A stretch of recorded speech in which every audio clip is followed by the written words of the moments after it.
Assalamualaikum warahmatullahi taala wabarakatuh. Salam sejahtera, kita berjumpa dengan Garasi TV untuk siaran pukul 3 petang. Hari ini 18 hari bulan Februari 2021. Minggu ketiga bagi bulan ke-8 Garasi TV bersiaran. Pertama saya ucapkan terima kasih pada anda semua yang memberi sokongan tidak berbelah bagi semalam ketika kami mengadakan demo mengenai bagaimana penipuan digunakan dalam rawatan perbomohan dengan menggunakan telur yang di dalamnya boleh ditemukan jarum, darah beku dan juga rambut. Untuk kali kedua sejak Garasi berpindah ke studio baru, kami berjaya melangkau angka tontonan 2.2 ribu. Dan Alhamdulillah tontonan keseluruhan selepas siaran tersebut adalah 24,000 orang. Itu angka yang terbaik yang boleh dicapai sejak kebelakangan ni. Terima kasih juga pada mereka yang share semalam, kerana rekod share-nya juga agak baik walaupun tak capai 1,000, tetapi 800 lebih share, dan juga menjadi video yang paling banyak reach untuk tahun 2021 dengan 60,000 reach. Berarti saya jangka previewnya akan meningkat dengan tinggi, kerana apabila berlaku reach berarti mereka yang menerima isyarat secara langsung ni pada bila-bila masa saja akan play secara langsung. Semalam akan play videonya sebagai preview afterlife. InsyaAllah boleh capai 30,000 preview afterlife, dengan matlamat adalah untuk berkongsi agar ramai orang kita tak terus dimanipulasi oleh bomo-bomo yang menggunakan tactical magic ni dari masa ke semasa untuk terus merawat dan menggunakan kaedah ini sebagai cara kononnya santau racun sihir dan juga kanser boleh dipindahkan kepada telur ayam. Ini penipuan yang bukan baru, tuan-tuan, dan bukan kali pertama didedahkan. Tapi dari masa ke semasa kita kena tetap mengingatkan orang kita bahawa ketaksupan untuk percaya kepada kewujudan alam jin tidak mestinya dirukunkan dengan percaya kepada bomoh yang boleh mengeluarkan telur, boleh mengeluarkan paku, santau rambut dan segala macam dari telur. Ada bezanya berpegang pada syariat bahawa percaya kepada alam gaib itu adalah wajib, adalah sebahagian daripada rukun iman, tetapi tidak ada kaitannya dengan rukun iman percaya pada alam gaib dengan yang boleh menggunakan batin kononnya bagi memindahkan barang-barang yang dianggap barang-barang sihir daripada manusia ke telur ayam.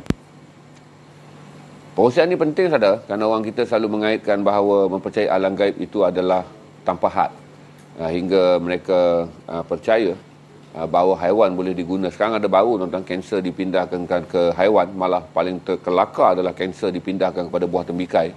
Saya popular bomo tu, tuan-tuan, yang memindahkan kanser kepada buah tembikai tu. Kalau mengikut kata kawan saya tu, 600 rawatan pertama dan 1,500 bagi rawatan terakhir untuk 2 kali memindahkan kanser ke buah tembikai. Dan ramai pesakit yang pergi sana, kan? Bila orang kena kanser dan kena kemo, moral dia sangat rendah. Dia berada dalam keadaan tidak seimbang fikirannya, sangat emosional kerana kesan, satu adalah kesan kemo, yang kedua adalah kesan steroid, iaitu ubat pasca kemo. Dan ini menyebabkan mereka sentiasa berada dalam keadaan tidak stabil emosinya.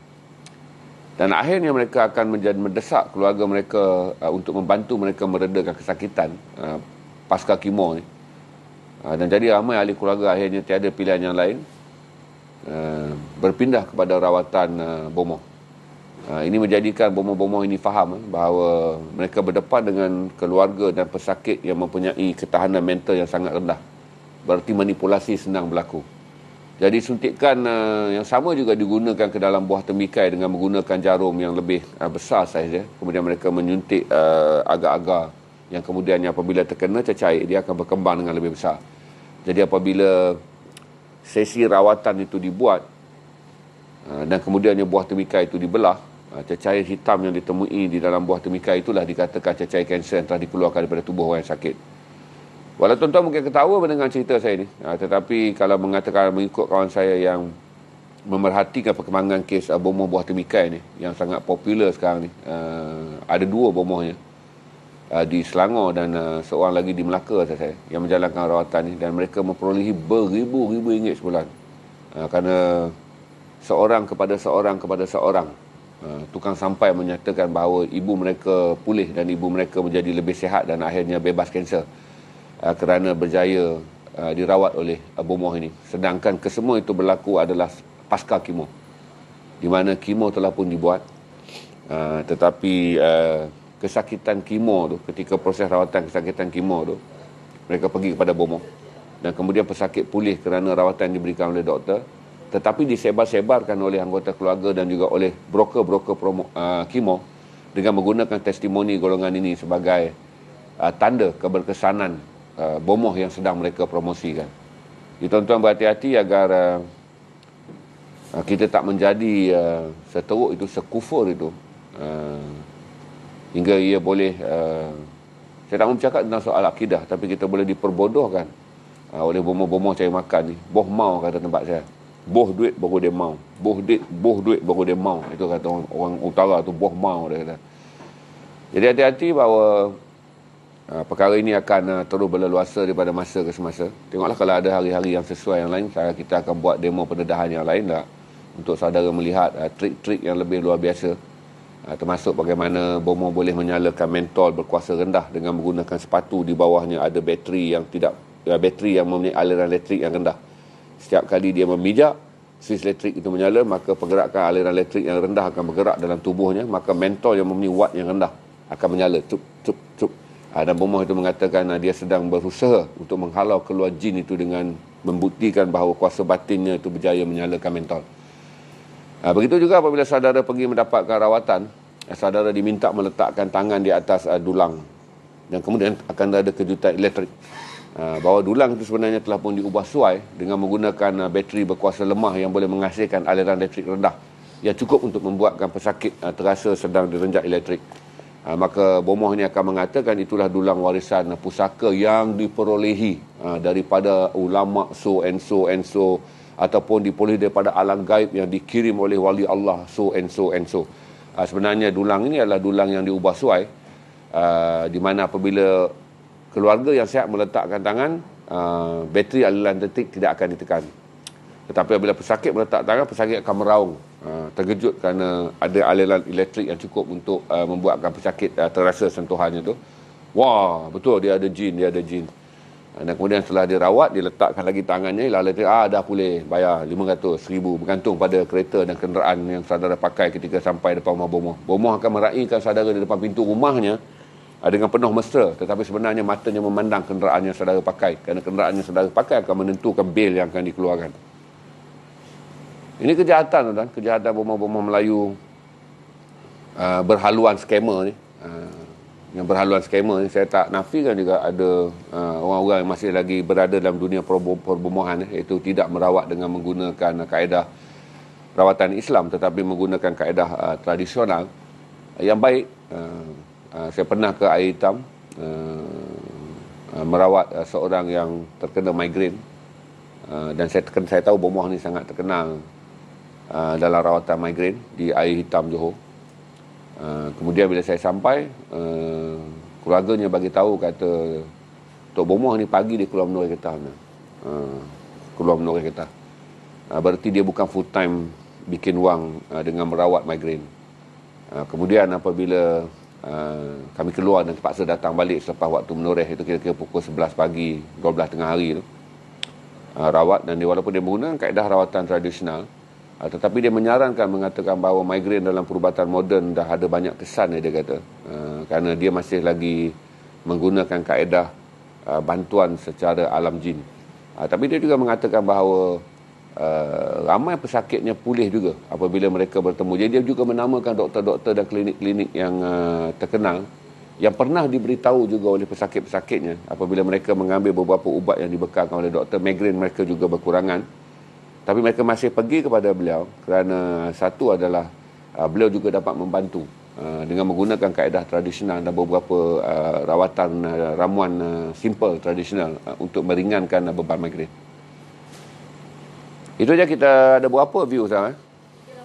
380. Semalam saya dah janji nak bawa ke malam tadi mengenai isu yang kita tergantung, tapi kita mulakan dulu dengan isu haiwan. Di mana terima kasih sekali lagi pada Ustaz Abid Liu kerana menyelesaikan masalah yang ditanggung sejak Mak Intan masih hidup hinggalah Mak Intan meninggal dunia, iaitu tempat beliau memberi perlindungan kepada anjing dan kucing liar. Alhamdulillah, kali ini pelaburan yang besar kerana Ustaz Abid Liu menjanjikan pembelian tanah dan juga gudang untuk memastikan selepas ini haiwan-haiwan itu tidak lagi berkandang, tetapi tinggal di tempat yang lebih relevan dan menandingi pusat-pusat pelindungan hidupan jalanan yang ada di barat. Kalau saudara melihat Dodo, saudara melihat Paus, dua pergerakan NGO di barat yang berasaskan pada pelindungan anjing dan kucing. Ada satu lagi saya lupa, Kitiko yang menjalankan pelindungan kucing di Jepun, di mana dia membuktikan kepada dunia civilization yang dicipta oleh masyarakat barat berjalan seiringan. Selain daripada barat melahirkan orang-orang yang hebat dalam tamadun sains, mereka juga melahirkan orang yang hebat dalam tamadun civic. Ini adalah usaha-usaha yang dijalankan oleh barat untuk menggambarkan tamadun moden yang mereka ciptakan tidak saja mencipta orang yang mengejar ringgit and sen, tetapi melahirkan komuniti yang menganggap bahawa di tengah-tengah kemewahan manusia, sebahagian daripada yang menggambarkan civilization ataupun ketamadunan manusia adalah ihsan kepada haiwan.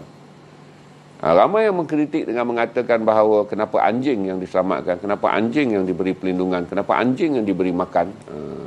Saya tak tahu jawapannya, tapi saya selalu bertanya, dalilkan kepada kita, naskan kepada kita, hadiskan kepada kita, sirahkan kepada kita, atau katakan apa yang mengatakan bahawa Islam melarang, malah Islam mengatakan biarlah haiwan seperti anjing ini mati, janganlah kamu bantu anjing ini makan. Kerana memelihara untuk tujuan extravaganza anjing, untuk tujuan menggambarkan kepada orang kita memiliki anjing yang mahal, memelihara anjing untuk tujuan glamourosity, berkongsi di Facebook dan di IG untuk mendapat like populis ataupun controversial populis, tidak sama dengan menyelamatkan haiwan yang berada dalam keadaan terancam. Ini ada beza dia untuk melihat bagaimana aktivis-aktivis haiwan menyelamatkan anjing. Kerana apabila anda menyelamatkan anjing liar daripada berada di jalanan, anda menyelamatkan dua perkara, iaitu pertama adalah anjing yang lapar mungkin saja mengganggu kanak-kanak di jalanan. Yang kedua adalah anjing liar yang kelaparan mungkin saja boleh mengganggu keselesaan dan kebersihan bandar. Jadi apabila anjing liar dipindahkan dan diberi perlindungan, dia bukanlah menggambarkan seorang itu taksub kepada anjing, iaitu haiwan yang diharamkan dalam Islam, tetapi dia menggambarkan seorang itu telah menjalankan tanggungjawab sosial bagi membolehkan ekosistem kebersihan dan ekosistem budaya bermanusia wujud dan tumbuh dalam satu masyarakat. Saya rasa Ustaz Abid Liu antara yang berani melangkau had pemikiran jumud kebanyakan orang kita yang berfikir bahawa Islam dan anjing adalah musuh yang tiada terpisah. Di mana seperti mana Islam memusuhi Israel, Yahudi sebagai musuh yang nyata sesama manusia, bahawa Islam juga seolah-olah memusuhi anjing sebagai musuh yang nyata daripada haiwan. Saya teringat pesan seorang bekas Ketua Pengarah Dewan Bandaraya Kuala Lumpur apabila saya mendedahkan dalam edisi siasat bagaimana anjing-anjing yang dilupuskan oleh syarikat yang mendapat kontrak menangkap anjing liar. Syarikat-syarikat ini mendapat kontrak menangkap anjing liar dengan menghantar bil pada DBKL mengenai proses mereka melupuskan anjing jalanan yang tidak dituntut ataupun anjing liar, anjing yang tidak bertuan. Dalam kontrak tersebut, anjing-anjing ini haruslah dimatikan dengan menggunakan suntikan, iaitu mati mengikut standard yang telah pun diletakkan oleh piawaian perkhidmatan dan juga piawaian kerajaan. Tetapi syarikat-syarikat yang mendapat kontrak anjing, tuan-tuan, mematikan anjing mereka dengan mencerutnya dengan menggunakan tali pencerut dan merejamnya dalam air supaya kos untuk suntik mahal. Jadi mereka cerut, masuk dalam air yang penuh tone round, dia rejam, dalam 5 minit anjing pun mati. Cerut, rendam, mati. Jadi apabila kami berjaya mendapatkan video tersebut dan mendedahkannya dalam edisi siasat, dia menimbulkan kejutan kepada Dewan Bandaraya Kuala Lumpur kerana mereka tidak tahu selama ini syarikat-syarikat yang membuat klaim mengikut SOP sebenarnya melupuskan anjing dengan cara pembunuhan yang tidak bertamadun. Oleh kerana laporan tersebut membabitkan syarikat yang diberikan tender oleh DBKL pada tahun 2001 tu, Ketua Pengarah Dewan Bandaraya Kuala Lumpur telah memanggil saya untuk mendapat gambaran sebenar dan menjawab bagi pihak DBKL. Dalam sesi rasminya tu tuan-tuan, perbualannya tu biasa, kita rakamkan sajalah. Tapi apabila habis dia memberitahu kepada saya bahawa kalau manusia belajar menyayangi haiwan, dia akan belajar menyayangi manusia. Itu kata-kata dia tuan-tuan mempengaruhi saya untuk memelihara 36 ekor kucing di rumah. Walaupun isteri saya yang jaga tuan-tuan, saya bukan jaga apa pun. Tetapi daripada seorang yang sangat takutkan kucing, isteri saya kalau saya nak bawa dia pergi kedai makan, kita kena tengok dulu, kalau ada kucing dia tak akan masuk dalam kedai makan tu. Hinggalah perlahan-lahan daripada 2 ekor kucing, sekarang isteri saya menjaga 36 ekor kucing di rumah.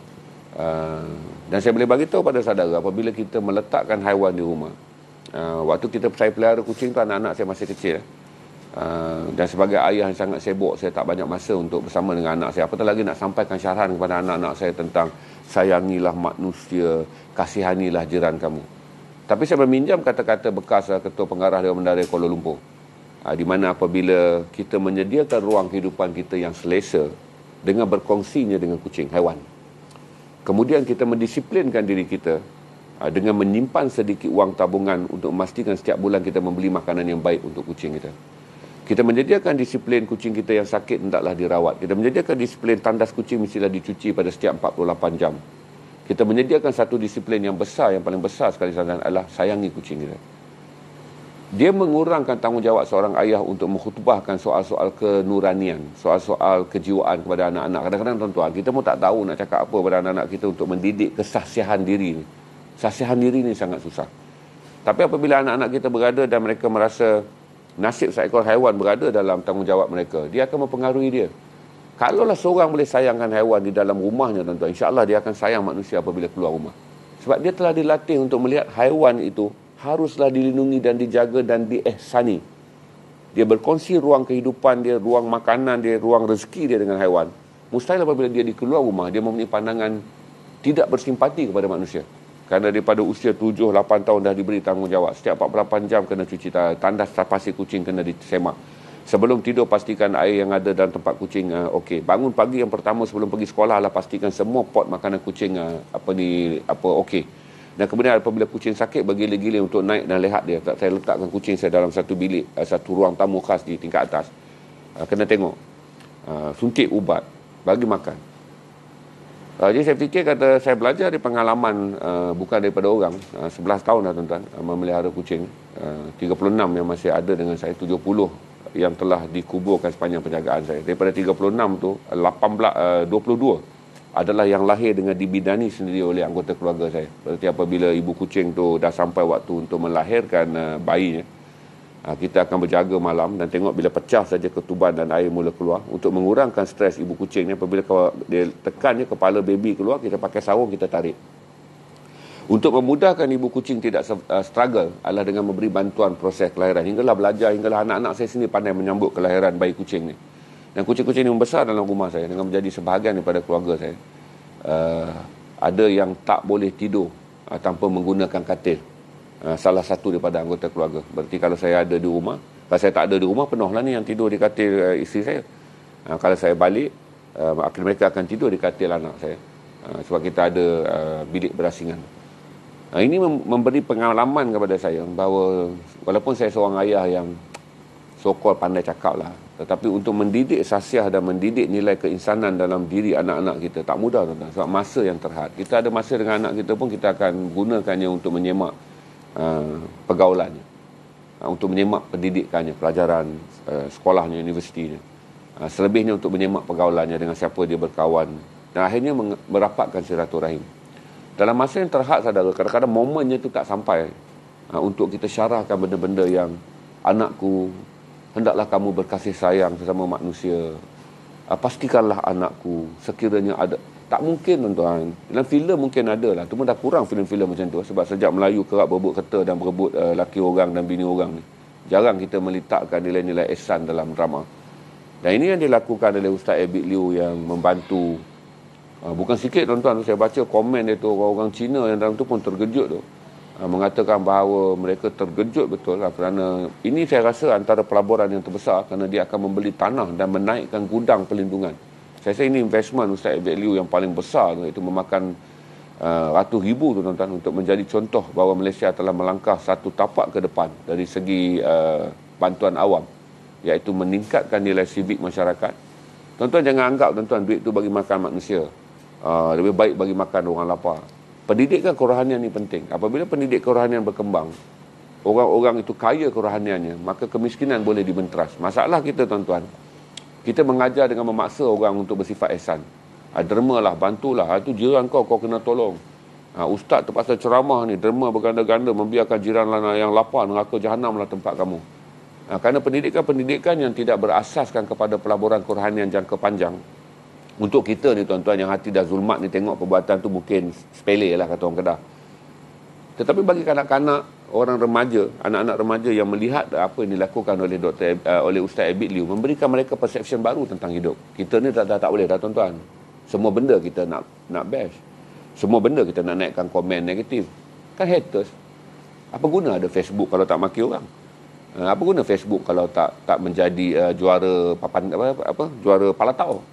Tapi apa yang dilakukan oleh Ustaz Abid adalah penting untuk generasi yang seterusnya. Setelah kita, biarlah generasi hati zulmat dan generasi palatau ni pergi, kita tak boleh nak menghapuskan mereka kerana mereka membesar dalam generasi yang pendidikan keihsanan dan kemanusiaan dan keinsanan ni kurang dititik beratkan. Tapi biarlah apa yang dilakukan ini boleh mendidik pula generasi yang akan datang untuk membina satu lagi civilization di Malaysia, bahawa kita meningkatkan kualiti kemanusiaan, bukan hanya dengan isu kemanusiaan, kita juga meningkatkan kualiti kemanusiaan dengan isu kehaiwanan. Itu terima kasih pada Ustaz Abid Liu. Saya doakan dipermudahkan usaha beliau kerana tempat ni akan disita dan perlu dikosongkan pada 27 Februari. Jadi notis yang ada kepada Ustaz Abid Liu juga pendek tu, tapi saya fikir apabila dia membuat pengumuman, berarti secara diam dia telah menjalankan beberapa rundingan untuk mendapatkan tanah yang siap dengan lot gudang. Bagi membolehkan haiwan ini bukan dipindahkan ke tempat kaleng-kaleng, tuan-tuan, dipindahkan ke tempat yang lebih besar, berarti menghikmahkan. Apabila tanah itu diambil semula oleh pihak pemaju, ia bukanlah bencana kepada aktivis haiwan. Datang seorang ustaz bernama Abid Liu mengatakan setiap bencana akan digantikan oleh hikmah, oleh yang lebih baik daripada Allah, kerana niat kamu baik. Hari ini mereka akan, saya harap mereka akan dapat tanah yang siap ada gudang, kerana nak membina gudang baru mungkin tak sempat dengan notis, hanya tinggal kurang daripada 12 hari ni. Tapi cara Ustaz Abid Liu cakap, saya boleh baca lah, read between the line, bahawa beliau telah mendapatkan kawasan di mana orang akan menjualnya, siap dengan gudang, dan gudang tu akan naik taraf sebagai pusat pelindungan haiwan. Kita ada berapa angka sahaja?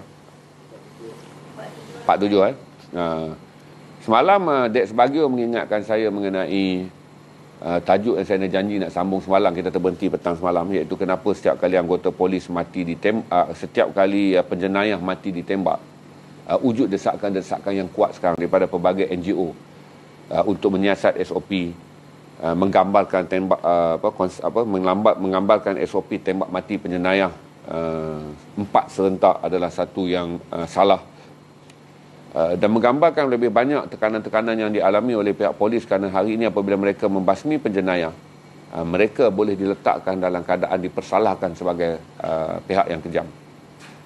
Kemudian Anwar Ahmad memuat naik satu perkongsian di Facebooknya 2 hari yang lepas mengenai kematian seorang anggota polis dari Sabah. Saya dari Sabah, berketurunan, saya rasa seorang anggota polis dari Sabah yang meninggal kerana dilanggar pemandu yang mabuk.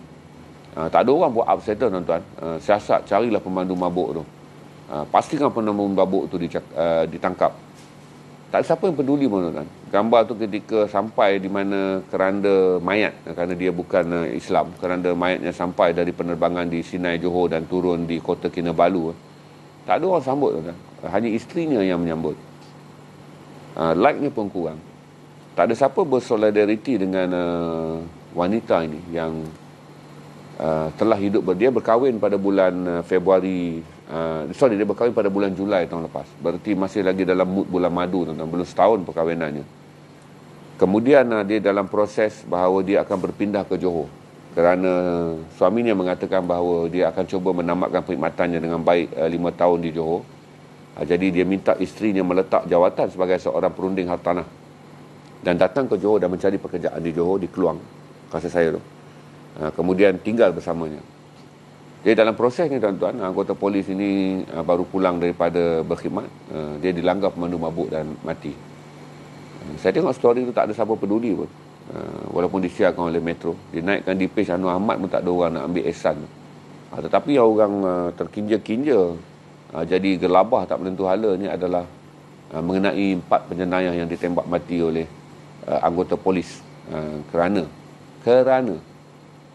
penjenayah yang pertama menembak lebih dulu, dia ditembak mati. Penjenayah yang kedua cuba menyerang polis dengan senjata tajam, dipercayai kerambit, ditembak mati. Tuan-tuan, dalam keadaan yang macam anda berdepan dengan maut, takkanlah polis nak cakap, sayangku jangan, serahlah diri, kita lalu perbicaraan, tuan-tuan dan perempuan. Takkanlah dia nak layan macam saya jual banda, saya apa nak sayang, apa tadi kau minta sayang. Ini berdepan dengan maut, dengan orang yang pertama daripada kumpulan penjenayah telah melepaskan tembakan. Kalau kita berada dalam kondisi itu tuan-tuan, apa yang kita boleh fikirkan adalah kita menganggap ini adalah kumpulan penjenayah yang berbahaya. Jadi tembakan dilepaskan dan 4-4 mati. Bila 4-4 mati menjadi pertikaian kerana seorang memiliki pistol dan seorang memiliki kerambit, serta 2 lagi itu tidak memiliki apa-apa senjata. Jadi ini yang dipaksa tubuhkan Suruhanjaya Siasatan lah, kes ni. Sepanjang saya jadi wartawan, saya juga melalui era-era yang boleh disebut sebagai anti polis. Saya masih ingat ketika saya menyiarkan, saya naik, saya pernah cerita kepada saudara bagaimana saya di masjid di Ijuk tu. Dia ada menara azan di luar untuk letak speaker. Kami panjat menara azan dan parking kamera. Kemudian lalu lori-lori pasir yang sebenarnya tidak boleh membawa muatan pasir yang masih basah. Itu bila pasir itu basah, mereka ambil daripada tempat curi pasir. Ini adalah pasir itu pasir curi. Kemudian dibawa tanpa menggunakan permit pasir. Dengan pasir yang masih basah, kesan diangkat naik daripada lombong. Jadi bila jalan, sepanjang jalan raya rosak. Sudahlah kerajaan rugi kerana pasir ini tidak membayar cukai. Sudahlah kerajaan rugi tidak mendapat cukai. Jalan raya yang berada di sepanjang laluan pasir ni, daripada Batang Berjuntai, sekarang dipanggil apa? Bistari Jaya. Lomong-lomong pasir yang besar yang membekalkan pasir untuk membina KLIA dulu. Dia menyebabkan kerajaan tidak mendapat apa-apa keuntungan, tetapi kita mengalami kerosakan jalan raya dan akhirnya membahaya kepada pengguna jalan raya. Bila saya siasat, baru akhirnya dapat letak kamera, barulah tahu bahawa anggota-anggota polis trafik dan mereka yang berada dalam JPJ telah menerima wang. Jadi saya rekod video tu dan video tu disiarkan. Ini menimbulkan tekanan kepada pihak polis. Hinggalah satu kali pula saya menyiarkan berita mengenai bagaimana pihak polis menangkap kumpulan remaja berlumba haram. Jadi saya tak turun, masa tu saya producer. Yang kes pasir tu saya rakam je. Yang kes anggota polis menggunakan tali pinggang untuk membedal mak rempit ni, serta jolok cota ke dalam rim motor untuk memberhentikan motor. Bila video tu datang pada saya menggunakan, tu saya kata kelemahan kita kadang-kadang, saya telah menggunakan piawaian seorang ayah. Bahawa saya tak sanggup tengok anak saya dibuat begini. Dibilas dengan tengah race ni, polis kejar, dipukul dengan tali pinggang. Saya menggunakan kayu ukur seorang ayah. Maka saya siarkan berita tu dengan mengatakan pembantaian segala macam. Hinggalah akhirnya Bukit Aman dah tak tahan dengan edisi siasat, tuan-tuan. Mereka panggil saya. Dan kemudian bertanya kepada saya, apakah secara peribadi saya seorang yang anti polis. Lama siasatan, tuan-tuan. Oleh saya lupa superintendent tu. Ketika tu dia baru dipindahkan daripada OCPD Kuantan dan menjadi ketua bahagian perhubungan awam. Jadi dia bawa beberapa anggota riset dan juga beberapa pegawai kanan dia, dalam belas orang juga dalam bilik tu, kerana saya datang seorang. Kami berdebat panjang dan akhirnya dengan kesombongan saya lah, saya kata tak apalah tuan-tuan dengan jalan tuan-tuan. Saya tetap dengan jalan saya. Tuan-tuan boleh cakap apa saja, saya menggunakan etika kewartawanan. Saya ada bukti gambar saya sahih. Kalau tuan-tuan nak dakwa saya, tak apa, saya ada video lebih panjang. Itu yang saya share sikit-sikit. Kalau nak, saya ada video close up hingga nombor penjawat tu pun ada yang boleh saya siarkan. Dan pulang tak selesai. Tapi hinggalah saya buat laporan mengenai pelumba haram, ketua unit turus trafik Kuala Lumpur yang beroperasi di balai Jalan Bandar. Dia panggil saya. Dia lebih diplomatik. Dia jumpa saya satu sama satu, sediakan kopi. Dan dia bagi tahu kepada saya, Dia kata, Zainal, dia kata, saya tak boleh nak cakap apa dengan you, tapi kita datang sekali tengok operasi. Mungkin you tengok gambar dan video tu banyak tengok budak kena pukul. Mari tengok pula apa nasib anggota saya. Saya kata, okey tuan, no problem. Nak ada operasi, kita pergi. Satu malam minggu ketika Kuala Lumpur tengah havoc dengan Mak Rempit ni, istilah Mak Rempit dengan havoc dari siasat pun nasyid cerita Mak Rempit je. Saya pergi dan menjalankan operasi. Barulah saya tahu, tuan-tuan, Mak Rempit ni polis dia langgarnya begitu saja, tuan-tuan. Spana yang tukar ni, tuan-tuan, ketika polis mengejar mereka, tuan-tuan, spana tu dicabut, dibaling begitu saja. Kerana ni muka dada anggota polis dalam speeding yang laju, tuan-tuan, bayar dah kesan impak spana ataupun apalah benda yang digunakan sebagai alat motor tu terkena dada anggota polis apa semua. Kemudian saya di depan mata kepala saya sendiri, tuan-tuan, saya dapat lihat, tuan-tuan, apabila dia cekak tu, budak tu cabut screwdriver daripada jaket dia. Kan mak motor ni dari jaket, daripada jaket ni. Depan pertama komplek gelap pukul 2 pagi. Dia cabut. Nasib anggota polis itu hanya diselamatkan oleh seorang yang menjerit. Jadi ada orang driver taksi itu menjerit, dia ada screwdriver. Pasal gelap. Jadi anggota polis itu bila dia pegang, dia nak tolak ke dalam kawasan cahaya antara pertama komplek pergi ke seberang. Masa tu bangunan bank CIMB tu belum ada, tuan-tuan.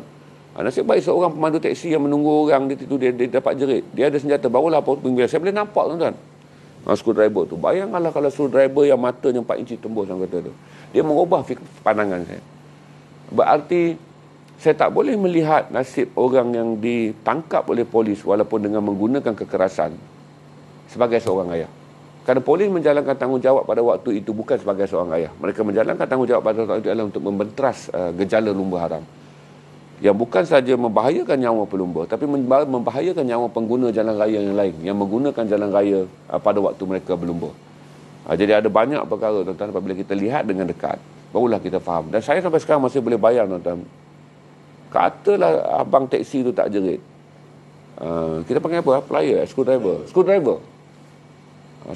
tu yang belang kuning hitam tu, kalau tembus kepada pasal anggota polis trafik tu pegang, dia ingat apa, dia ni setakat berani lumba je, maka dia pegang collar baju budak yang pakai jaket, dia seret nak lintas jalan. Itu time dia tarik daripada dalam baju dia untuk menikam. Dan saya boleh bagi tahu, kata sejak itu dia mengubah pandangan saya bahawa penjenayah ketika pasukan polis berdepan dengan mereka, dengan penjenayah yang apabila NGO telah melihat mayat mereka terbaring, adalah dua wajah yang berbeza. Kita tengok kena dada, peluru polis kena, kita akan rasa, oh, begitu dahsyat kematian mereka. Tetapi kita terlupa 10 kali dahsyat kehidupan mereka. Berarti satu kematian mereka yang sangat dahsyat dan tragik itu, mereka telah mencipta 10 atau 100 lagi keganasan yang lebih tragik semasa hidup. Jadi hentikan bantahan-bantahan melampau. Saya kata bagi kes-kes tertentu seperti kes rogol, anggota polis merogol di Kuching, Sarawak tu, yang dah 2 telah didakwa. Terkejut saya tu, seorang berusia 55 tahun dan nak bersara tu. Dan bagi kes polis menggunakan kata-kata sama ada kamu pakai coli hari ini atau tidak dalam sekatan jalan raya di Pulau Pinang, itu di Jalan Duta, itu biarlah jadi kes.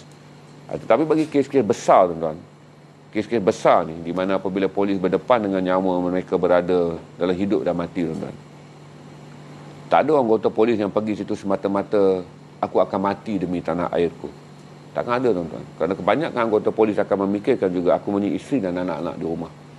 Tuan-tuan tahu tak, ramai anggota polis yang mempunyai servis hidup yang sangat hebat, anggota tentera yang mempunyai perkhidmatan hidup yang sangat hebat, mati dalam keadaan yang melarat. Akhirnya mereka dilupakan oleh jabatan, oleh polis di Raja Malaysia tempat mereka berjuang. Mereka dilupakan oleh rakyat jelata tempat mereka pernah memberi perlindungan. Ramai anggota-anggota polis yang melalui usia tua, tuan-tuan, terpaksa pergi ke pejabat zakat untuk meminta bantuan $5. Kalau kita tengok rekod hidup dia, orang inilah berada dalam operasi-operasi besar membenteras komunis dalam operasi Op Buluh 1974. Kumpulan-kumpulan komando inilah yang kemudiannya dibangga-banggakan dalam cerita untuk ditulis. Tetapi dalam kehidupan mereka selepas mereka berkhidmat, mereka adalah orang yang akhirnya kalau tuan-tuan masuk page Syahrir Kadir tu banyak, tuan-tuan. Saya suka follow because Syahrir ada seorang wartawan jenayah. Banyak kisah-kisah ni macam Tuan Bahadun yang digambarkan sebagai hero Melaya sepanjang zaman. Seorang pembenteras penjenayah yang menembak mati lebih 100 penjenayah paling berbahaya di Kuala Lumpur sepanjang beliau berkhidmat. Kerana pantangnya apabila mendengar seorang penjenayah pernah melepaskan tembakan atau merompak atau membunuh ataupun melakukan jenayah menggunakan pistol, yang pertama adalah aim dia, orang ini akan mati di tangan aku. Kerana dia berpegang prinsip pada satu, orang ini akan membunuh lebih ramai orang. Tapi dilupakan, Syahrir yang selalu menaikkan naikkan sejarah-sejarah itu mengingatkan kita supaya tidak kita terhasut oleh NGO yang anti polis ni, yang so-called kononnya nakkan ketamadunan yang tinggi. Cabaran saya senang dia, tuan-tuan. NGO ni kalau dia nak tamadun tinggi, tuan-tuan, dia pergilah dakwahkan penjenayah ni. Senang dia buat macam Abid Liu tapi version penjenayah. Jumpa penjenayah, bagi tazkirah, jangan tu pergi jumpa tu semua. Kumpulan 08, kumpulan 24, Ong Samso, tu gangster-gangster besar tu, bukan susah nak dicari, tuan-tuan.